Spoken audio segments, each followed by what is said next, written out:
आयोजन है जहां एजेंसी है, एजेंसी की मुख्य परीक्षा को पेपर को वहां से निकाल रहे हैं। तो क्या ये सरकार अब राजस्थान को ब्लैक लिस्टेड करेगी, राजस्थान से बाहर एग्जाम करवाएगी? प्रशासनिक अधिकारी यहाँ लगे हुए हैं, कर्मचारी अधिकारी यहाँ लगे हुए हैं, क्या उन पर विश्वास है ही नहीं?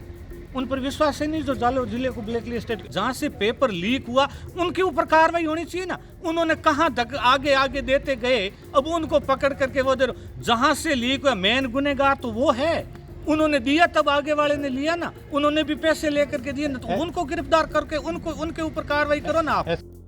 रीट पेपर लीक जांच मामले को लेकर अब प्रदेश के आमजन में आक्रोश बढ़ता जा रहा है। दरअसल नवंबर में हुई परीक्षा को लेकर पेपर लीक का मामला सामने आने के बाद भी लगातार सरकार की ओर से बचाव किया जा रहा था। सीएम अशोक गहलोत ने तो पेपर लीक के आरोपों को न पढ़ने और विपक्ष पर सियासत करने का आरोप लगाते हुए जमकर अपनी सरकार का बचाव किया, मगर चंद महीनों में ही सरकार की ओर से गठित एसओजी ने पेपर लीक जांच की हकीकत को सामने रखा तो सरकार ने तत्काल प्रभाव से कुछ अधिकारियों को निलंबित करने का एक्शन लिया। मगर सरकार के इस एक्शन से न केवल विपक्ष बल्कि जनता के बीच भी आक्रोश बढ़ता जा रहा है। ऐसे में जालोर में जनता के बीच उनकी आवाज बनने पहुंचे राजस्थान तक की टीम के सदस्य नरेश बिश्नोई। पेपर लीक प्रकरण को लेकर जालोर के सांचौर में अब लोगों ने विरोध करना शुरू कर दिया है। लोगों का कहना है कि जो एसओजी है उसकी जो कार्रवाई है, जो दबिश दे रही है, वो जालोर और बाड़मेर दो जिलों को टारगेट कर रही है, जबकि डीपी जारोली और उनके सहयोगियों ने पेपर लीक करने के बाद में केवल जालोर के लोगों को तो पेपर नहीं दिया था और राजस्थान के अन्य जिलों में भी पेपर लीक करने के बाद में दिया गया था, तो केवल जालोर और बाड़मेर को क्यों टारगेट किया जा रहा है? इसके लिए हमारे साथ में एक जालोर के आमजन है, उनसे बातचीत करना। सर, क्या नाम है आपका?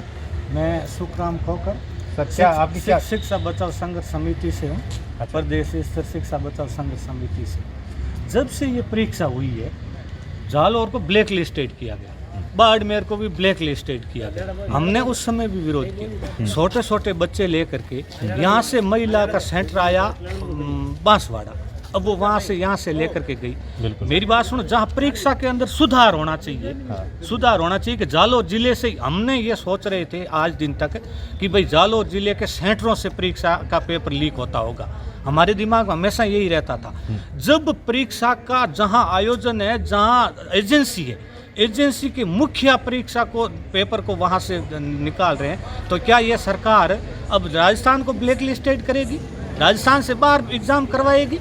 मतलब जालोर को ब्लैक लिस्टेड कर दिया तो अब तो राजस्थान इन्वॉल्व है, राजस्थान की जो परीक्षा करवा रही वो एजेंसी इन्वॉल्व है, तो उस एजेंसी को ब्लैक लिस्टेड करो। राजस्थान ब्लैक लिस्टेड होकर के एमपी यूपी में एग्जाम करवाएंगे क्या?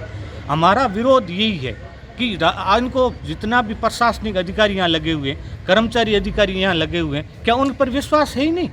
उन पर विश्वास है नहीं जो जालोर जिले को ब्लैक लिस्टेड। एक बात, दूसरी बात, जब ब्लैक लिस्टेड हो गया जालोर जिला, यहाँ कोई एग्जाम ही नहीं हुआ, अब आकर के हमने सुना है कि एसओजी यहाँ दबिश दे रही है, एसओजी आकर के यहाँ दबिश दे, यहाँ एग्जाम सेंटर नहीं, यहाँ एग्जाम भी नहीं।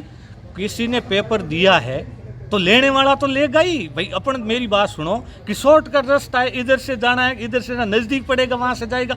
नौकरी कौन नहीं चाहता? नौकरी कौन नहीं चाहता? लीगल और अनलीगल तरीके से ले रहे हैं। आपके हिसाब से जो जिन्होंने पेपर लिया है, हाँ, उनको लेना चाहिए था? नहीं लेना चाहिए था, नहीं लेना चाहिए था। लिया एक ने या दो ने, 5 ने, 10 ने, पूरा जिला भुगते, पूरा जिला बदनाम।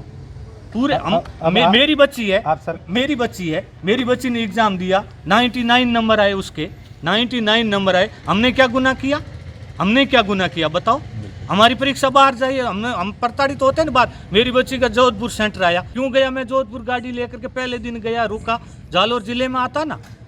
प्रॉब्लम ये है, जो सुधार होना चाहिए वो तो सुधार कर नहीं रहे। डीपी जारोली को गिरफ्तार, डीपी जारोली यदि ऐसा है तो उनको बर्खास्त करके क्यों छोड़ा? उनको गिरफ्तार करना चाहिए। मेरी बात सुनो, जहाँ से पेपर लीक हुआ है, जहाँ से पेपर लीक हुआ उनके ऊपर कार्रवाई होनी चाहिए ना। उन्होंने कहाँ तक आगे आगे देते गए, अब उनको पकड़ करके वो दे, जहाँ से लीक हुआ मेन गुनेगार तो वो है, उन्होंने दिया तब आगे वाले ने लिया ना, उन्होंने भी पैसे लेकर के दिए ना, तो उनको गिरफ्तार करके उनके ऊपर कार्रवाई करो ना आप। एसओजी के मुताबिक तो डीपी जारोली ने भजनलाल उदाराम को दिया, इसलिए जालोर और बाड़मेर में कार्रवाई। भजनलाल उदाराम को दिया क्या पूरे राजस्थान? जब शिक्षा संकुल से पेपर आउट हो रहा है, पूरे राजस्थान में नहीं गया? एक उदाराम और भजनलाल यही थे, इनको ही दिया, पूरा और नहीं दिया क्या उधर? पहले जो पेपर लीक हुए उधर नहीं दिया क्या? ये जो जालौर जिला जिस समय ब्लैक लिस्ट, सवाई माधोपुर के अंदर भी वही घटना हुई थी और सवाई माधोपुर को ब्लैक लिस्टेड नहीं किया गया। बोलो तो ये भेदभाव क्यों? आप सरकार से क्या चाहते हैं? हम सरकार से ये चाहते हैं परीक्षा प्रणाली के अंदर सुधार होना चाहिए। यहाँ लगे हुए जो कर्मचारी अधिकारी उन पर भी विश्वास होना, और जारोलीर जो मेन मुद्दे हैं जहाँ से पेपर लीक हुआ है उनको अरेस्ट करो, उनके ऊपर दबाव बनाओ। वो देते हैं तब आगे लेकर के जा रहे हैं ना। बच्चे तो नादान है, समझते नहीं है, नौकरी चाहते हैं, चाहे किस प्रकार का सच्चा हो, तो वो नौकरी लेने के लिए वहाँ से पेपर लेते हैं। तो जो दे रहा है उनको गिरफ्तार करो ना, वो उदाहरण पेश करो ना, जारोली को अंदर टेको, उसको अंदर लो, तब जाकर पता चल जाएगा। उनके साथ जो थे उनको अंदर लो ना, उनको क्यों बख्श रहे हो? उनको बख्शोगे सरकार पर प्रश्न चिन्ह लगेगा, ठीक है नहीं, उसके ऊपर लगेगा। उनको उसी दिन जब आपने शिक्षा संकुल से पेपर उदाराम को दिया, किसने दिया? उदाराम को किसी ने दिया, तब उदाराम ने लिया ना, और किसी ने और दिया। उदाराम के भाई तो और दे दिया होगा। जो जिसने दिया है, या चोर को मार रहे, चोर की माँ को मारो ना। चोर है, चोरी की कहाँ से, चोरी करवाई किसने, उनको मारो ना आप। ये नहीं हो रहा है। तो इनका साफ तौर से कहना है कि डीपी जारोली और उनके जितने भी सहयोगी थे उनको भी गिरफ्तार करके और उनसे पूछताछ की जानी चाहिए। और उन्होंने किन किन को दिया है, केवल जालोर और बाड़मेर को टारगेट करना कहीं उचित नहीं है। नरेश बिश्नोई, राजस्थान तक, जालोर।